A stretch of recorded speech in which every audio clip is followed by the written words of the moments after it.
Oke guys, it's getting serious. Kali ini di meja gua beneran ada Samsung Galaxy S21 Ultra.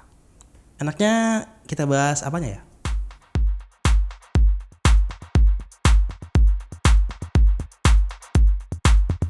Oke, balik lagi sama gua Divi dari Gadgetainment. Gimana kabar kalian hari ini? Semoga tetap sehat selalu dan baik-baik saja ya.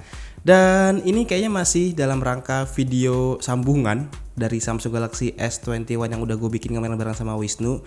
Karena kali ini di tangan gua udah ada Samsung Galaxy S21 Ultra. Dan gua akan menceritakan gimana impresi gua megang handphone yang paling bagus dari Samsung saat ini. Seenggaknya di tahun 2021. Karena menurut gue handphone ini outstanding banget ya. Gimana enggak coba? Untuk keseluruhan bodinya ini emang masuk kategori bongsor ya. Nggak beda jauh sama S20 Ultra yang lalu. Tapi sentuhan baru di frame kameranya ini sukses ngasih kesan beda sekaligus mahal gitu. Ya kayak harganya mahal. Frame kameranya ini hampir makan setengah lebih di bagian atasnya ya. Karena ada 4 kamera plus dual PDAF dan juga LED flash di dalamnya. Kalau dilihat sekilas ini sih bezelnya dan juga frame kameranya itu kelihatan nyatu ya. Padahal sebenarnya enggak kayak gitu banget karena masih ada cuttingannya atau masih ada potongannya. Tapi ini rapi banget loh. Jadi seolah-olah nyatu. Nih garis ini yang motong dan misahin. Tapi tetap aja efeknya jadi seamless banget. Gue suka sih kelihatan seger dan baru gitu. Untuk sisi persisinya sih ya sama kayak smartphone Samsung kelas flagship ya. Bahasa desainnya sama persis kecuali di bagian kameranya tadi. Dan begitu layarnya dinyalain, nyaman banget dilihat cuy. Ini bagus banget layarnya loh. Gokil. Karena memang layar bagus di handphone ini tuh sudah suatu keharusan ya. Ini konfigurasinya layar Dynamic AMOLED 2X, ketemu refresh rate 120Hz, HDR10+, dan punya tingkat kecerahan 1500 nits. Belum lagi kalau kita lihat resolusi yang dipakai. Resolusinya itu 1440 x 3200 pixel. Dengan rasio layar 20:9 dan kerapatan pixel sampai 515 ppi. Gak cuma sampai situ, layarnya juga dilindungi dengan Gorilla Glass terbaru, Gorilla Glass Victus. Nikmat mana lagi yang kalian dustakan kawan ketika kalian melihat layar dari handphone ini? Malah handphone ini tuh udah dibekali dengan anti gores bawaan juga loh. Ini di sebelah sini. Ya paling yang gak ada atau gak dibekali itu cuman charger ya. Chargernya gak ada kan? Nggak ada. Tapi di luar itu sumpah deh, ini layarnya satisfying banget. Nonton YouTube aja nih, tinggal cari yang bisa mainin video 4K HD 60fps sama 10-bit, rasanya bakal real banget. Gue tes pakai video ini ya, kualitinya langsung berasa. Ya sekedar nonton Netflix mah auto ke bawah sama ceritanya ya kalau kayak gini sih. Belum lagi audio speaker ini juga stereo ya. Buat multimedia ini benar-benar beyond my expectation. Clear. Confirm. Confirmed. Clear. Go to green.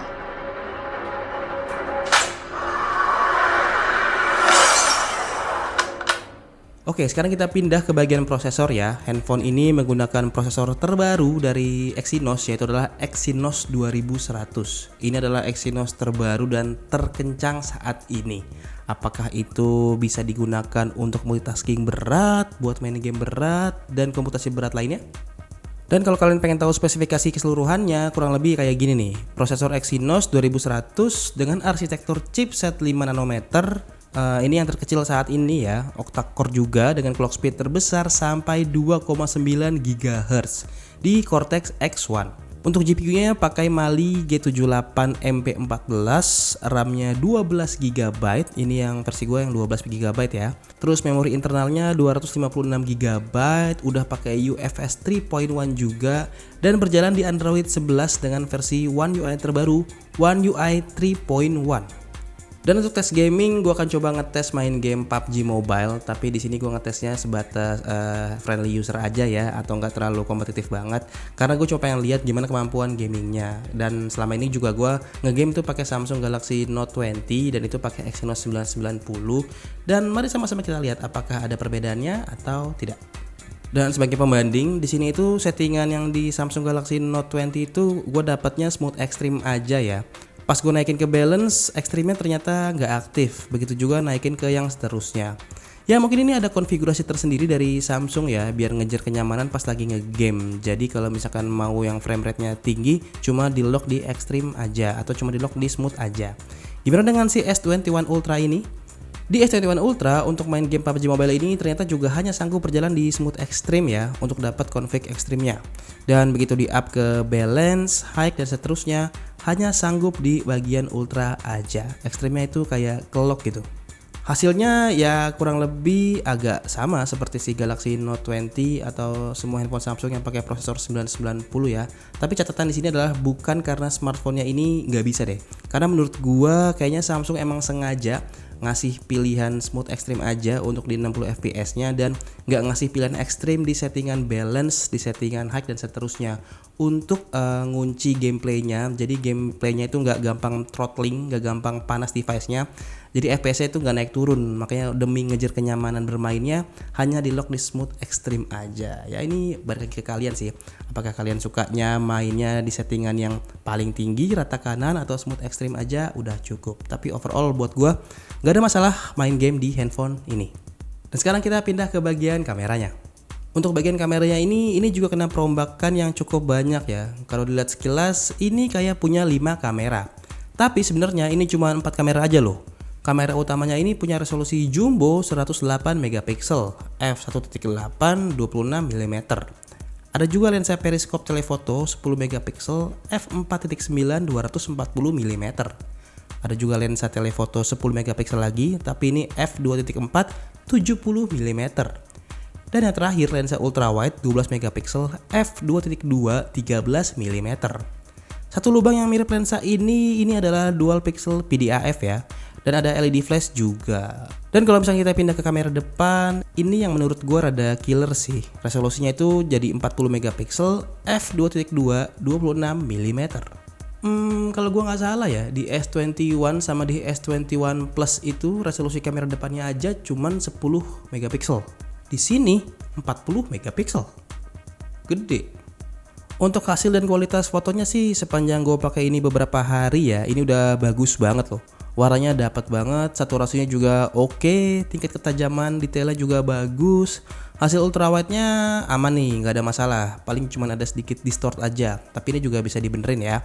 Kalau kita pakai lensa telefoto 3 kali, kualitasnya masih cukup kejaga ya. Dan pakai telefoto 10 kali juga cukup oke. Untuk sektor foto gue termasuk yang selalu puas ya pakai smartphone Samsung ya. Tapi sebenarnya improvement yang gue rasain di handphone ini datangnya dari sektor video, karena dia punya salah satu fitur yang namanya adalah Director's View. Director's View, pandangan director. Apa ini? Simpelnya sih, Director's View ini memungkinkan kita untuk melihat preview video dengan keadaan semua kamera di handphone ini aktif. Jadi kelihatan tuh kalau size ultrawide-nya segimana, zoom-nya segimana, terus juga bakal memudahkan banget khususnya untuk para filmmaker atau content creator. Jujur buat tipikal content creator kayak gua yang lebih suka bikin konten pakai smartphone, fitur ini tuh bakal berguna banget karena gue bisa ngelihat framing tanpa gue harus gonta-ganti lensa kameranya ya. Jadi gue tinggal begini aja, tinggal lihat, terus nanti kelihatan di sini previewnya. Nah, lensa yang ini segimana, lensa yang satu lagi segimana, lensa depan segimana. Buat sekedar preview ini bakal berguna banget. Selebihnya untuk quality video sih khas Samsung ya, rekam sampai 8K juga masih bisa di handphone ini. Tapi FPS-nya di lock di 24 FPS aja ya. Microphone inputnya juga masih bisa diatur, dan yang penasaran sama sampelnya bisa dilihat di sini. Ini adalah hasil perekaman menggunakan Samsung Galaxy S21 Ultra di kamera depannya ya, yang 40 megapiksel. Kayak gini hasilnya. Ini gue pakai di Full HD 30 fps aja. Kalau untuk suara silahkan nanti dinilai sendiri kayak gimana suaranya. Tapi kalau menurut gue ini warnanya udah cukup oke loh.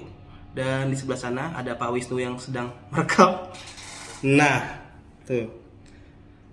Dada doang. Handphonenya nggak boleh masuk. Handphonenya nggak boleh masuk. Oke, baik. Sekarang kita pindah ke kamera belakangnya. Dan ini dia hasil untuk kamera belakangnya ya. Sama, gue pakai Full HD 30 fps juga. Ini di depan tempat syuting gue. Ada scriptnya kelihatan. Nah, ini gue syuting pakai handphone, pakai Samsung Galaxy Note 20. Ini ada lampu. Dan ini ada Wisnu di luar lagi kerja juga. Jadi gimana hasil dari videonya? Kalau untuk dilihat sekilas sih autofokusnya keren loh ini. Cepet banget tuh. Kalau untuk suara silahkan nanti dinilai sendiri ya. Dan kurang lebih seperti itu hasil untuk kamera belakangnya. Oke, singkat kata impresi gua buat handphone ini adalah handphone mahal yang belum tentu cocok untuk sebagian kalangan ya. Tapi kalau misalkan kalangan yang nggak masalah ngeluarin 15 juta lebih sih, ini cocok-cocok aja buat kalian. Kayak misalkan pekerja kantoran yang levelnya udah menengah ke atas, buat bos-bos, atau juga buat konten kreator. Ini bakal kepake banget karena fitur-fiturnya ini bener-bener manjain si konten kreator banget. Walaupun dari segi harga ini nggak bisa dibilang murah, ini karena masuknya jajaran flagshipnya Samsung ya. Jadi pastikan kalau misalkan kalian beli itu benar-benar dimanfaatkan banget semua fiturnya. Jadi berasa gitu handphone mahalnya gitu. Overall di tahun 2021 ini tuh Samsung udah ngeset standar yang tinggi banget ya, khususnya buat lini smartphone flagship. Kita tinggal tunggu aja dari brand-brand kompetitor lain apakah ada gebrakan baru, ada yang bisa ngasih feels experience flagship yang mungkin belum bisa dirasakan selama ini. Kita sama-sama tunggu aja. Dan kayak cukup sekian dulu video gua tentang si Samsung Galaxy S21 Ultra ini. Ini adalah video apa gue nyebut ya, video preview aja atau bukan yang terlalu dalam karena gue cuman hands on dan impresi awal aja di sini. Kalau misalkan kalian punya pertanyaan seputar video ini silahkan tulis di kolom komentar di bawah. Dan juga kalau misalkan kalian suka sama video ini, please like and subscribe, share ke teman-teman kalian, bilang kalau Gadget Teman bikin video baru. Dan akhir kata Divi cabut karena gue mau menikmati handphone ini. Jadi sampai ketemu di video berikutnya. Bye. Lupa, ini sambungan ya. Ya Pak ya? Ya. Jadi kalau mau Video saya. ya nonton video lebih detailnya Video saya. ada di ada di channel Wisnu Kumoro. Oke. ada di video Ya, di channel Wisnu Kumoro. Jangan lupa. kan yang edit saya. Saya tidak masukin linknya. Enggak. Nanti tonton aja linknya. Linknya gue tulis di bawah. Bye.